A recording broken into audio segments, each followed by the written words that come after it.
ओम शांति। मुरली सुनने से पहले 2 मिनट मन को बिल्कुल शांत कर दीजिए। सारा ध्यान मस्तक के बीच में केंद्रित करिए। मैं आत्मा जहाँ पर बैठी हुई हूँ, मुझ आत्मा ने अपना सारा एनर्जी पूरे शरीर से समेट ली है। ये शरीर बिल्कुल एकदम शांत हो गया है। सारी एनर्जी सिमटकर मस्तक के बीच में एकाग्र हो गई है और यहाँ से मुझ आत्मा की पवित्र वाइब्रेशन बाहर की ओर फैल रही है। अंदर से समेटकर बिंदु बनकर बाहर की ओर फैलाएं। मैं आत्मा अपने पवित्र और शांत मन से बाबा के अनमोल वरदानी वचन सुनती हूँ। 12/9/2020 के महावाक्य हैं। आज बाबा हम बच्चों को समझा रहे हैं कि बच्चे, जैसे जैसे हम ज्ञान सुनते हैं तो खुशी भी बढ़ती जाती है और अवस्था और ही मजबूत होती है। लेकिन अगर ज्ञान सुनने के बाद भी उल्टी पुल्टी एक्टिविटीज़ कर रहे हैं तो उसका कारण बाबा ने कहा कि ज्ञान सुन के भी हजम नहीं होता, और हजम ना होने का कारण बाबा ने बताया कि धारणाएं अच्छी नहीं है। धारणाओं पर आज विशेष बाबा ने फोकस किया है कि कितना ही ऊंचा, कितना ही अच्छा, कितना ही श्रेष्ठ ज्ञान सुनते रहें, लेकिन अगर धारणाएं अच्छी नहीं होंगी, अगर उल्टे पुल्टे कर्म करते होंगे, एक तरफ ज्ञान लेते होंगे और एक तरफ पतित बनते होंगे, तो बाबा ने कहा वो खुशी नहीं रहेगी और ही बदहाजमा हो जाएगा, और ही यह ज्ञान हमें सुख नहीं दे पाएगा, बल्कि और ही मन भारी होता जाएगा। इसलिए बाबा कहते हैं कि बच्चे धारणा पर विशेष ध्यान दो, तभी बाबा की पावरफुल पॉइंट आपको हजम भी होगी और अतीन्द्रिय सुख का भी अनुभव कराएगी। फिर बाबा ने आज कहा कि बच्चे, कुछ भी हो जाए, आप कितनी अच्छी सेवा करते हो, कितना अच्छा ज्ञान सुनाते हो, कितना भी आगे बढ़ गए हो, कभी भी भगवान का या साकार रूप में जहाँ से बाबा मुरली सुनाते हैं तो साकार आत्माओं का, निमित्त आत्माओं का कभी भी सामना नहीं करना है। क्योंकि बाबा ने कहा कई बच्चे साधारण रूप देख करके क्या करते हैं, सामना करने लग जाते हैं कि हम तो अच्छे सर्विसेबल हैं, इनसे क्या होता है, ऐसा अहंकार आ जाता है। बाबा ने कहा शांत चित्त रहना है, सेवा करनी है, धैर्य से बात करनी है, परंतु सामना करते हैं तो बहुत बड़ा कल्प कल्प के लिए घाटा पड़ जाता है। इसलिए बाबा ने कहा भगवान का सामना तो कभी नहीं करना है। फिर बाबा ने आज एक बहुत अच्छी बात बोली है कि बाप टीचर सतगुरु ना कह करके सत्य त्रिमूर्ति बाप, त्रिमूर्ति सत्य शिक्षक और त्रिमूर्ति सत्य सतगुरु कहो।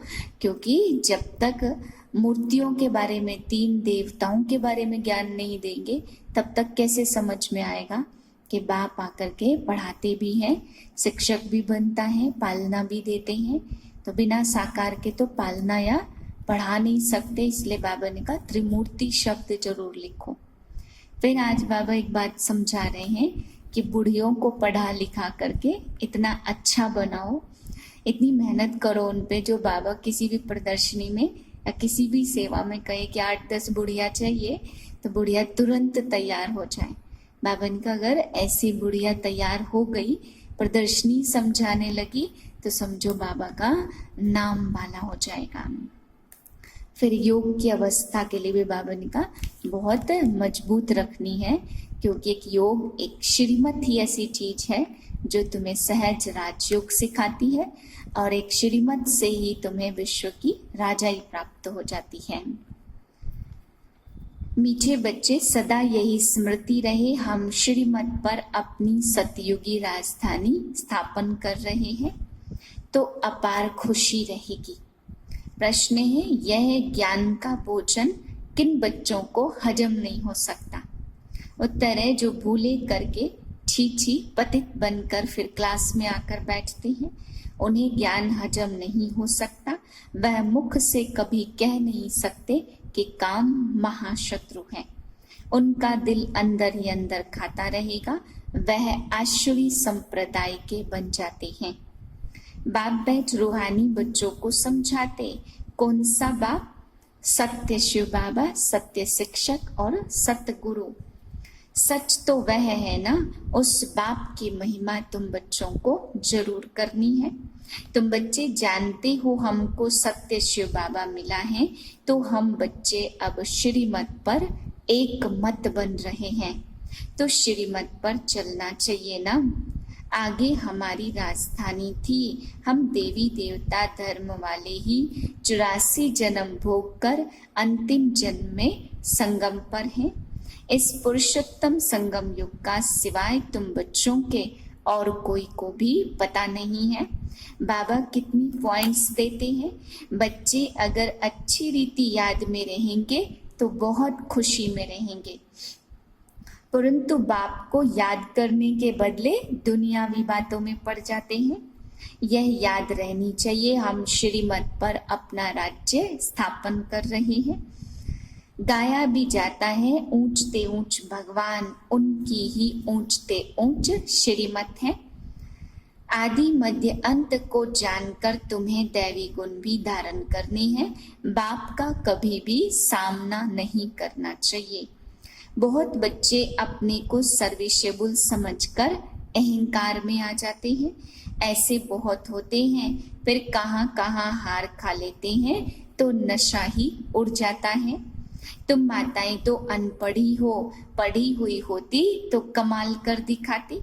नारी से लक्ष्मी बनी थी तो नशा चढ़ा रहना चाहिए। यहाँ तो देखो पाई पैसे की पढ़ाई में जान कुर्बान कर रहे हैं। अरे तुम गोरे बनते हो फिर काले तमो प्रधान से दिल क्यों लगाते हो? इस कब्रिस्तान से दिल नहीं लगानी है। बाप दोजक से बचाते, फिर तुम मुख दोजक की तरफ क्यों करते हो? तुम्हारी पढ़ाई कितनी सहज है।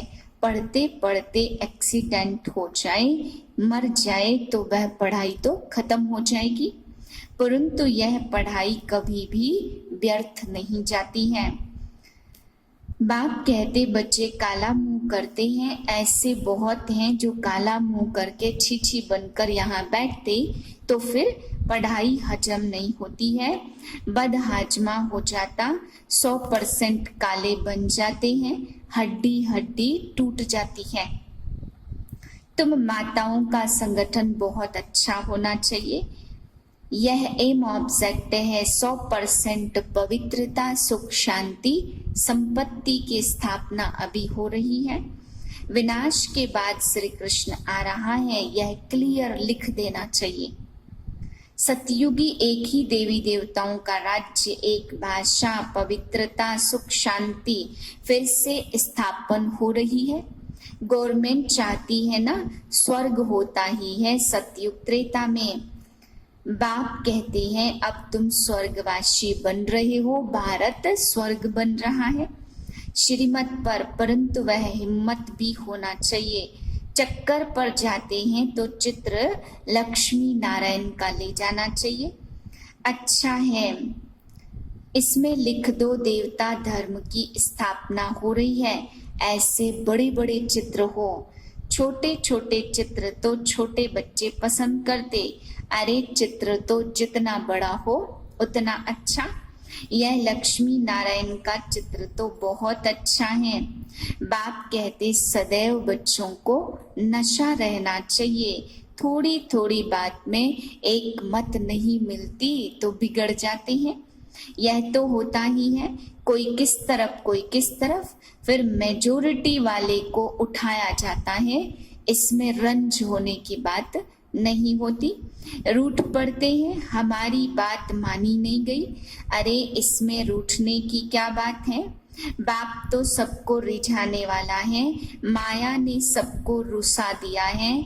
सब बाप से रूठे हुए हैं। रूठे भी क्या, बाप को जानते ही नहीं है। ऐसे थोड़े कहना चाहिए कि हम तो राम सीता बनेंगे। नारायणी नशा होना चाहिए। तुम फिर राम सीता में खुश हो जाते हो, हिम्मत दिखानी चाहिए ना। पुरानी दुनिया से बिल्कुल भी दिल नहीं लगानी है। बाप कहते तुम जब स्वर्ग में थे तो और कोई भी धर्म नहीं था। अभी ड्रामा अनुसार तुम्हारा धर्म है नहीं। कोई अपने को देवता धर्म का नहीं समझते हैं। मनुष्य होकर फिर अपने धर्म को ही न जाने तो क्या कहेंगे। हिंदू कोई धर्म थोड़ी है, किसने स्थापन किया यह भी नहीं जानते। तुम बच्चों को कितना समझाया है।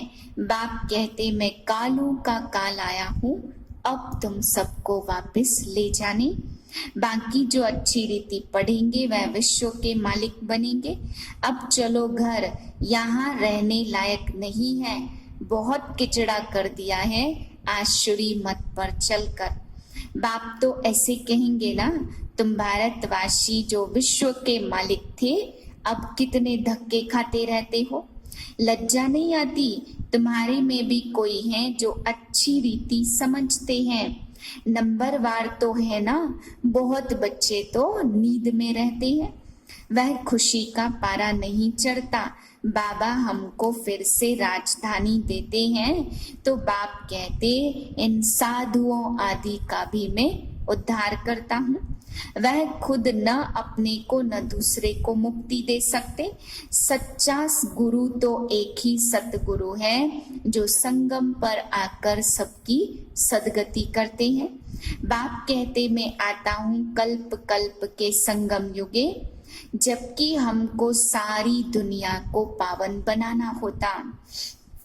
समझते हैं बाप सर्वशक्तिवान है तो वह क्या नहीं कर सकते।